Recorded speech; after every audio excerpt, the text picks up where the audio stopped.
আমরা এর আগে বলেছিলাম যে মিম সাকিন কাকে বলে। মিম সাকিন মানে হলো মিম অক্ষরের উপরে সাকিন। তাহলে নুন সাকিন কাকে বলে? নুন অক্ষরের উপরে সাকিন। নুন সাকিন কাকে নুন বলে? নুনের উপরে থাকে।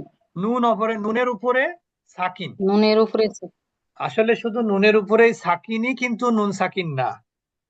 এটা আমি এখন আপনাদেরকে একটু ব্যাখ্যা দিব। এই যে আমরা এটা তো সাদা আমার হয়ে গেল, সাদা মনে করলাম, সাদা বোর্ড না দেখে, আচ্ছা এখানে লিখে দেখাচ্ছি। আমরা তানবিন কাকে বলে জানি? তানবিন কাকে বলে? দুই দুই জবর জবর দুই দুই পেশ, যে দুই জবর দুই দুই পেশ, পেশকে তানবিন দুই বলে। পেশকে তানবিন বলে। দুই পেশকে তানবিন বলে। এখন দুই জবর দুই পেশের মধ্যে শেষে আমরা কিসের উচ্চারণ পাই বলেন তো? নুনের উচ্চারণ। উচ্চারণ। নুনের নুনের নুনের উচ্চারণ। উচ্চারণ পাই কিন্তু। এবং শুধু নুনের না, নুন নুনের উপরে সাকিন আছে এইরকম উচ্চারণ পাই। আমি একটু দেখাই, দেখেন আপনারা। যেমন দেখেন, আমি যদি বলি, দেখেন মিম নুন যে কি হয়, মিন না? মিন। এখন আমি যদি মিম দুই জের মিন, তাহলে উচ্চারণ কি ভিন্ন? না, সেম। সেম উচ্চারণ, ঠিক না? প্রনাউন্সিয়েশন। তার মানে জি। আপনি এইটাকে ভাঙলে, মিম দুই জের মিনকে যদি বড় করেন, সংক্ষিপ্ত না করে, তাহলে কি এটাই হয় না? জি।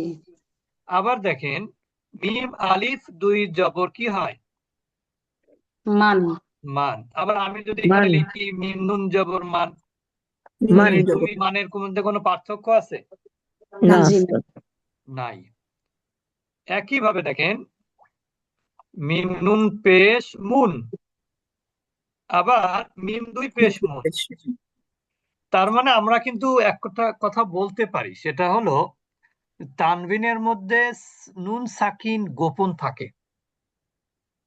তানবিনের মধ্যে নুন সাকিন গোপন গোপন থাকে, থাকে। অর্থাৎ ওইটা আমি দেখতে পাই না, কিন্তু উচ্চারণে সাউন্ড পাই, ঠিক না? জি। তার মানে আমরা কিন্তু শুধুমাত্র যদি বলি যে নুন সাকিনের নিয়ম, তাহলে এটা বলাটা আসলে পরিপূর্ণ হয় না। তাহলে আমরা কি বলবো বলেন তো? নুন সাকিন ও তানবিনের নিয়ম। আমার এই কথাটা কি সবাই বুঝেছেন? জি উস্তাদ। জি। হুম। আমরা পড়তেছি নুন সাকিন, কিন্তু আসলে নুন সাকিনটা শুধু যে নুনের উপরে সাকিন থাকলেই নুন সাকিন হয়, এটা বিষয়টা না। বরং তানবিনের মধ্যেও আমরা নুন সাকিনের উচ্চারণ পাই। ক্লিয়ার এবার? জি। কেউ না বুঝলে কিন্তু প্রশ্ন করবেন, কিন্তু না বুঝে পরে কিন্তু বুঝতে অসুবিধা হবে এখন না বুঝলে। তাহলে আমরা কি জানলাম? যে নুন সাকিন হচ্ছে নুনের উপরে সাকিন, আর তানবিন হচ্ছে গোপন নুন সাকিন। তানবিনটা কি? গোপন নুন সাকিন। সেটা দুই জবরের মধ্যেও গোপন নুন সাকিন পাই আমরা, দুই জেরের মধ্যেও গোপন নুন সাকিন পাই, আবার দুই পেশের মধ্যেও কি পাই? গোপন নুন সাকিন পাই। সবাই এবার ক্লিয়ার না? জি। জি এখন উস্তাদ। আমরা চলে যাব নুন সাকিনের নিয়ম কয়টা। নুন সাকিনের নিয়ম মূলত চারটা। একটা হলো ইজহার, এইটা, অর্থাৎ নুন সাকিনকে আমরা দুই ভাগে ভাগ করতে পারি। একটা হলো গুন্না সহ, আর একটা হলো কি গুন্না ছাড়া। নুন সাকিনের নিয়ম প্রথমত কয় প্রকার? দুই প্রকার। একটা হচ্ছে কি বইয়ের ভাষা না, কিন্তু এটা আমি আমার মতো করে বলতেছি। তাহলে নুন সাকিনের প্রথম নিয়ম হচ্ছে গুন্না সহ পড়তে হবে, কিছু আছে কি গুন্না ছাড়া পড়তে হবে। এবার আমরা আসি, গুন্না সহ কয় প্রকার? তিন প্রকার। আর গুন্না ছাড়া কয় প্রকার? এক প্রকার। এটুকু সবাই বুঝেছেন? নুন সাকিনকে অথবা তানবিনকে দুই নিয়মে পড়তে হয়। হয় নুন সাকিন বা তানবিনকে গুন্না করতে হয়, অথবা নুন সাকিন তানবিনকে গুন্না ছাড়া পড়তে হয়। ক্লিয়ার?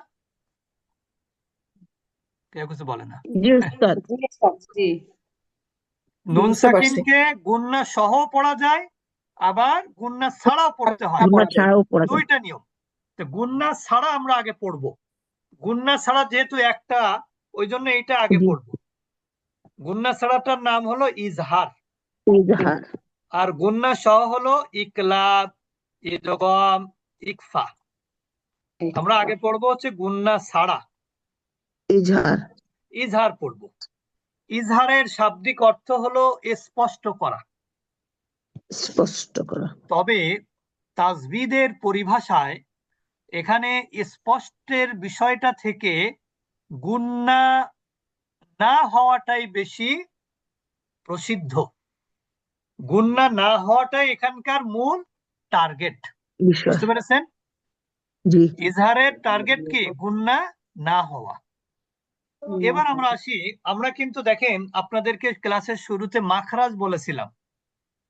মাখরাজের মধ্যে আমরা বলেছিলাম কণ্ঠনালী থেকে 6টি অক্ষর উচ্চারিত হয়।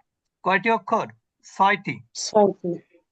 কণ্ঠনালীর শুরু থেকে হামজা হা, মধ্যভাগ থেকে আইন হা, কণ্ঠনালীর শেষ ভাগ থেকে গইন খ। তাহলে এই কণ্ঠনালীর 6টি অক্ষরই হলো ইজহারের অক্ষর। কি বললাম? কণ্ঠনালীর 6টি অক্ষরই ইজহারের অক্ষর। এটাকে আমরা এভাবে বলতে পারি, হামজা হা হাও খ আইন ও গইন। হামজা হা হাও খ, হামজা হা আইন ও হা গইন ও খ, এভাবে বলা যায়। তাহলে হামজা হা আইন ও হা গইন ও খ কি কি? হামজা হা আইন হা গইন খ। তাহলে হামজা হা আইন হা হামজা হা গইন আইন খ। হা গইন খ। তাহলে এজাহারের অক্ষর কিন্তু মুখস্থ করতে হবে, তাহলে সুবিধা আছে। হামজা হা, সবাই জি। বলি।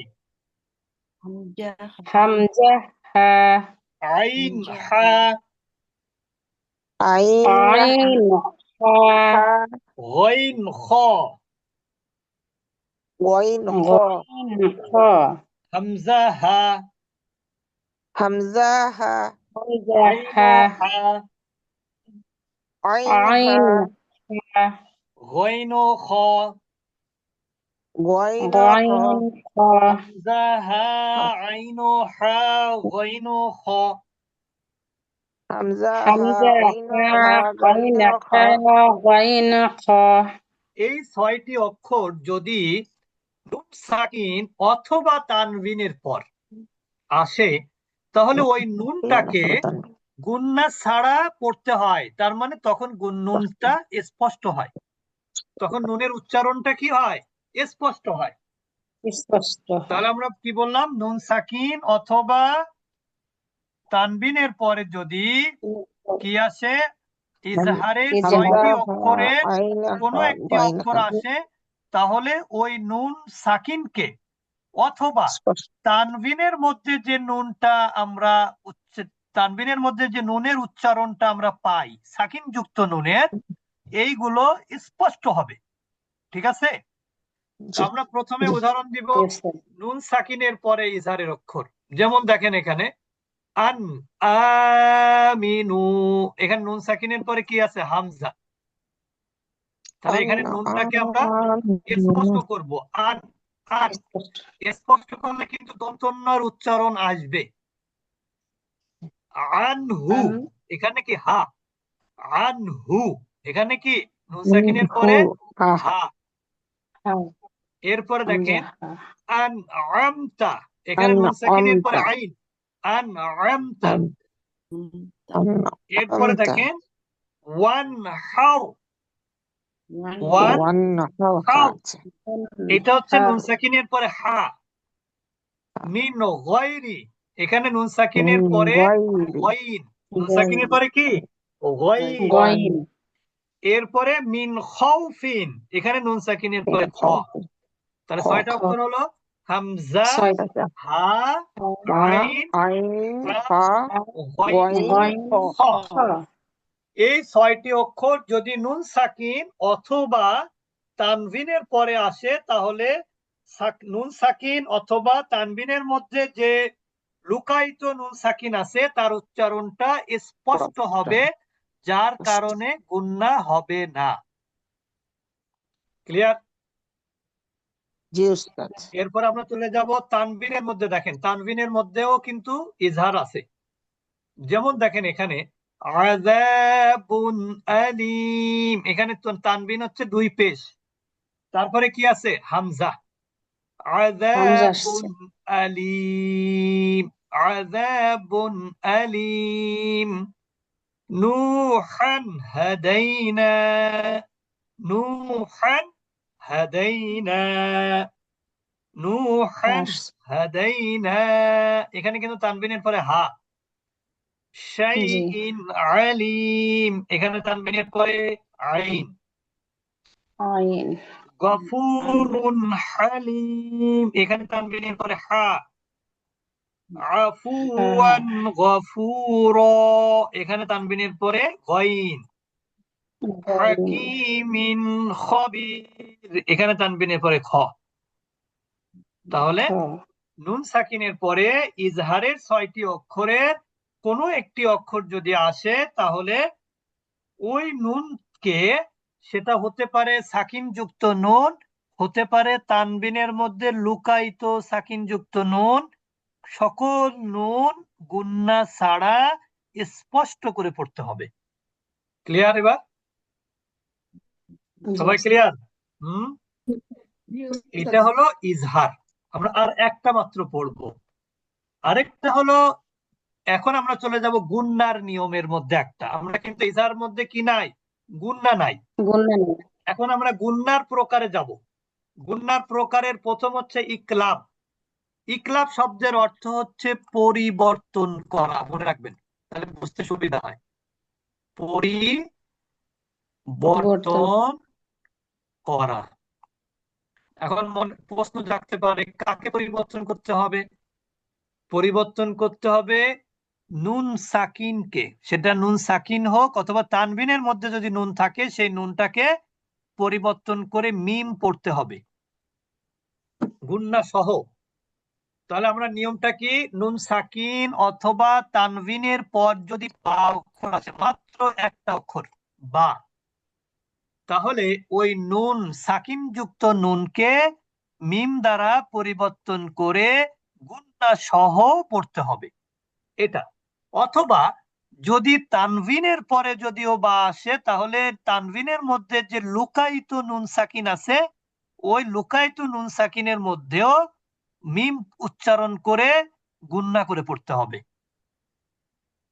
বুঝতে অসুবিধা হলে বলবেন, আমি দ্রুত কথা বলি কিনা আমি জানি না, যদি বুঝতে অসুবিধা হয় অবশ্যই বলবেন।